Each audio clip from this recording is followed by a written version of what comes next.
Pour Karl Marx, l'État, en garantissant le respect des droits fondamentaux, permet effectivement de maintenir la paix civile. Mais il ne supprime pas les inégalités. Au contraire, il les légitime, il les justifie. En effet, en sacrant le principe du droit de propriété, il permet à une classe particulière de la population, les capitalistes, ceux qui possèdent les moyens de production, c'est-à-dire les entreprises, les machines, les bateaux, tout ce qui va permettre de créer de l'activité, de créer des marchandises, le stock de capital. Donc il permet aux capitalistes de s'accaparer la plus-value, le profit généré par une activité économique au détriment des travailleurs, alors que pour Marx, ceux qui créent vraiment le profit, ceux qui créent réellement de la richesse supplémentaire, ce sont les travailleurs. Et c'est donc la catégorie de l'exploitation qui est centrale dans le raisonnement de Marx. Cette catégorie de l'exploitation, elle repose sur un chantage que les capitalistes, parce qu'ils sont détenteurs, propriétaires des moyens de production, sont en mesure de faire. Imaginez-vous, vous êtes dans la société de la révolution industrielle au cours du 19e siècle, vous cherchez un travail, vous avez besoin de nourrir votre famille, et le matin, à proximité de chez vous, il y a un port où des bateaux pleins de marchandises arrivent, et vous savez qu'ils cherchent, que les propriétaires des bateaux cherchent du monde pour décharger les marchandises. Vous y allez, et là, le contremaître dit que ce matin, il y a besoin de 100 personnes pour décharger le bateau, et qu'il propose $1, on va dire $1 pour décharger les bateaux présents dans le port ce jour-là. Avec $1, vous savez que vous aurez plus ou moins de quoi permettre à votre famille de vous nourrir le soir, mais sans plus. C'est pas avec ça que vous allez pouvoir épargner, c'est pas avec ça qu'un jour vous allez pouvoir devenir propriétaire de quoi que ce soit. Vous aurez juste de quoi subvenir aux besoins fondamentaux de votre famille. Mais d'un autre côté, c'est quand même l'essentiel, que votre femme, vous-même, mais surtout aussi vos enfants, puissiez dormir le soir le ventre plein. Et donc, vous auriez bien envie de revendiquer, vous auriez bien envie de réclamer un salaire plus élevé, mais vous avez entendu le contremaître dire qu'il y avait besoin de 100 personnes. Et vous regardez autour de vous, vous constatez que vous êtes 500 à chercher un emploi.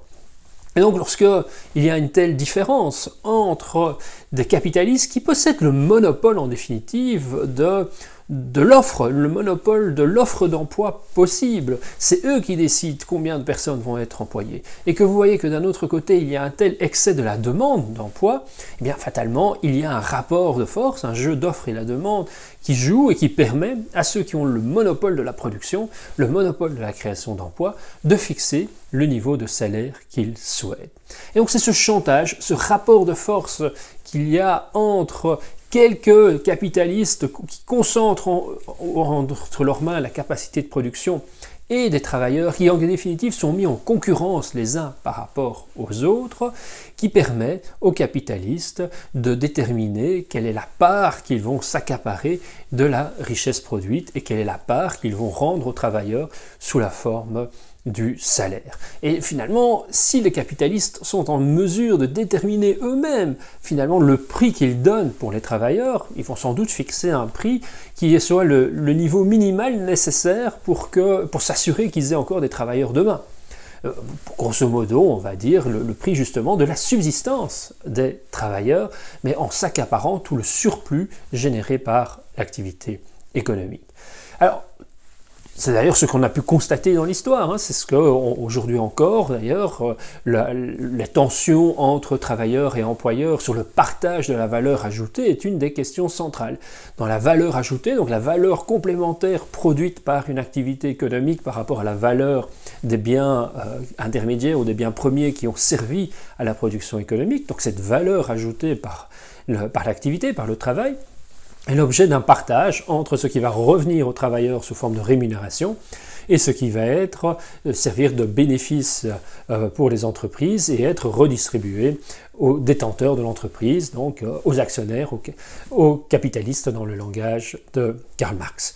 Cette valeur ajoutée, historiquement, a fortement évolué, son partage a fortement évolué dans le temps. Donc, dans la situation de Marx, il estimait que l'exploitation permet d'aller dans la version extrême jusqu'à 100% de cette valeur ajoutée accaparée par les capitalistes. En fait, on tourne plutôt vers une proportion qui tourne entre 2 tiers et 1 tiers dans le meilleur des cas pour les travailleurs, 2 tiers qui revenaient aux travailleurs et 1 tiers qui revenait à l'actionnariat. C'est en tout cas les valeurs que l'on avait obtenues pendant les 30 glorieuses, au moment le plus fort de l'État-providence, donc dans les 30 années qui ont suivi la Deuxième Guerre mondiale. On a observé que depuis lors, depuis les années 80, la part de la valeur ajoutée qui revenait aux travailleurs a baissé. On est revenu dans une situation où l'actionnariat possède au-delà des alentours de 40 voire 45% de la partie de la valeur ajoutée produite. Alors, qu'est-ce qui explique ces variations ? Qu'est-ce qui est légitime d'une part, mais qu'est-ce qui explique aussi ces variations? Donc, du point de vue de Marx, ce qui serait légitime, c'est la totalité pour les travailleurs, et au contraire, on serait dans une situation où trop souvent la totalité serait pour les capitalistes. Alors, on pourrait dire quand même que les travailleurs, certes, ont un mérite incontestable dans la production de la valeur ajoutée, mais que les capitalistes prennent un risque, que les capitalistes ne sont pas toujours assurés, que les investissements qu'ils font, que le matériel qu'ils achètent va générer du profit. Donc ils investissent de l'argent qui pourrait être perdu. Et donc c'est ce qu'on appelle la prime de risque. Donc en ce sens-là, même si on a l'impression que les capitalistes ne font pas grand-chose, ils investissent, ils achètent des actions, etc. Et donc on pourrait dire que ce sont des profiteurs, puisque finalement ils reçoivent sous forme de bénéfices de l'argent qui vient en fait du travail des autres. Mais néanmoins, il y a au minimum, me semble-t-il quand même, cette idée qu'ils prennent des risques, et en fonction du fait qu'ils prennent des risques, ils méritent une partie de la valeur ajoutée. Mais quelle partie ? Et cette partie, ce partage du coup de la valeur ajoutée entre travailleurs et capitalistes, elle dépend, en tout cas dans une analyse marxiste, elle dépend essentiellement du rapport de force qui s'instaure entre capitalistes d'une part, travailleurs d'autre part. Et donc dans la situation que je vous ai décrite, c'est un rapport de force qui est éminemment favorable aux capitalistes dans la mesure où c'est eux qui peuvent offrir de l'emploi et qu'ils ont face à eux beaucoup de travailleurs qui sont en demande d'emploi. Et dès lors, qui s'opposent les uns les autres, qui sont en concurrence les uns par rapport aux autres, comme je l'ai dit. Et c'est justement ce changement de rapport de force au cours de l'histoire, notamment grâce à l'action syndicale, à l'idée qui vient du mouvement socialiste, qui vient même de l'inspiration marxiste, travailleurs de tous les pays, unissez-vous. Donc cette idée que les travailleurs doivent s'unir, que les travailleurs doivent faire bloc au lieu d'accepter d'être mis en concurrence les uns avec les autres. Ils doivent au contraire définir une position commune, des revendications communes, refuser que les capitalistes soient en mesure de leur dicter le niveau de salaire.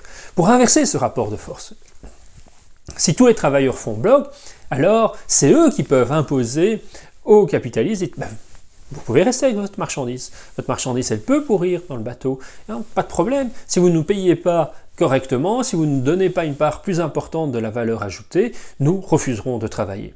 Alors, bien sûr, pour cela, c'est un jeu extrêmement dangereux pour les travailleurs, puisqu'ils ont faim, puisque leurs enfants ont faim. Donc il faut déjà un niveau de prospérité suffisant pour que les travailleurs soient en situation de prendre le risque de dire non, de ne pas se jeter, si je puis dire cette expression, se jeter sur l'offre de travail. Ou au contraire, et on y reviendra, il faut qu'ils soient totalement désespérés. C'est plutôt sur ce deuxième moteur, dans un premier temps, que Marx va parier, mais ces deux perspectives vont d'ailleurs suggérer les deux histoires du socialisme, les deux traditions qui vont être issues de la réflexion socialiste, celle davantage révolutionnaire et celle d'autre part davantage réformiste qui va jouer sur les acquis sociaux peu à peu. Mais j'y reviendrai. Simplement, comprendre que, notamment la montée du mouvement social, l'union des travailleurs, le développement de l'action syndicale et puis de l'action politique a incité les travailleurs à modifier ce rapport de force par rapport aux capitalistes et leur a permis d'engranger, en particulier dans nos pays, d'engranger un certain nombre d'acquis sociaux qui a culminé donc dans cette période qui a suivi la Deuxième Guerre mondiale, cette période que l'on peut qualifier de social-démocrate, avec un État social qui s'est développé, toute la sécurité sociale, ce qu'on appelle l'État-providence, et une régulation plus forte du marché, un rapport de force plus avantageux entre les travailleurs et les capitalistes, qui s'est traduit donc par une hausse de la part de la valeur ajoutée revenant sous forme de rémunération aux travailleurs. Et par contre, dans les 30-40 dernières années, notamment sous l'effet de la mondialisation, on a observé une nouvelle concurrence, les capitalistes en mesure de dire si vos revendications sociales sont trop fortes chez vous, eh bien j'investirai ailleurs, et par le principe de la mondialisation rendant possible les délocalisations. Mondialisation, qui en fait en quelque sorte permis de remettre de la concurrence entre travailleurs. Plus tellement les deux travailleurs qui étaient sur les docks, au pied des bateaux, mais les travailleurs d'un pays versus les travailleurs d'un autre pays. Les travailleurs des pays développés versus les travailleurs des pays en voie de développement. Les investisseurs, grâce à la mobilité aussi du capital, grâce à leur capacité d'investir rapidement dans un pays plutôt que dans un autre, grâce à la financiarisation de l'économie, ont pu donc restaurer un rapport de force qui leur était plus favorable. Et dès lors, ça s'est traduit par des réductions d'impôts pour les grandes entreprises dans les pays développés afin d'assurer une attractivité plus forte et maintenir les investisseurs chez nous, et donc maintenir l'emploi chez nous, au moins en partie, mais aussi d'importantes délocalisations qui ont permis, c'est le côté positif aussi quand même, qui ont permis le développement de pays, notamment des pays asiatiques, dont le niveau de vie s'est fortement amélioré grâce au développement du commerce international. Mais c'est vrai que ça a impliqué une fragilisation, une mise sous pression des travailleurs chez nous et des droits sociaux chez nous, de même des revenus et de l'importance des rémunérations relatives du travail par rapport au capital. En retour, si les travailleurs ont pu être fragilisés par la mondialisation, reconnaissons aussi que chacun de ces travailleurs, chacun d'entre nous, nous sommes aussi des consommateurs et que cette mondialisation nous a donné accès à des biens produits pour moins cher et donc à des biens de consommation de masse qui s'est traduit quand même par une hausse du pouvoir d'achat, en tout cas une hausse du pouvoir d'achat des travailleurs qui ont conservé un travail. Donc on pourra y revenir plus longuement, mais les effets sont extrêmement complexes. En tant que travailleurs, la mondialisation nous a mis en concurrence, a réduit la part de la valeur ajoutée qui a été rendu aux travailleurs, mais d'un autre côté, en tant que consommateur, notre pouvoir d'achat pour une même somme est accru grâce au fait que les prix des biens de consommation, des biens biens principaux, donc on peut penser juste notamment tous les biens comme des t-shirts, tout le textile, mais aussi de plus en plus depuis le XXe siècle, nos téléphones, des biens technologiques quand même, sont nettement plus accessibles que s'ils avaient été produits uniquement chez nous. Donc il y a vraiment un contraste entre ce qui a été positif pour nous en tant que travailleurs ou négatif en tant que travailleurs à cause des délocalisations ou de la simple menace des délocalisations, et d'autre part, ce dont nous avons retiré en tant que consommateurs. J'aurai l'occasion de revenir brièvement sur ce schéma, mais retenez cette idée donc qu'il y a un rapport de force, aux yeux de Marx, entre capitalistes et travailleurs. Un rapport de force qui se traduit par une exploitation grâce à la possession des moyens de production, une exploitation des travailleurs par les capitalistes qui permet, nous dit Marx, aux capitalistes de s'accaparer une part prépondérante, si pas totale, du profit et de la plus-value telle qu'elle est générée. C'est à ce problème, à cette inégalité, cette exploitation des travailleurs que Marx entend répondre. Et son idée première, c'est effectivement le changement du rapport de force, mais avec comme horizon ultime une position encore plus radicale. Une position qui consiste à supprimer la cause première de cette exploitation. Cette cause première, c'est la possession des moyens de production et c'est plus largement le droit de propriété.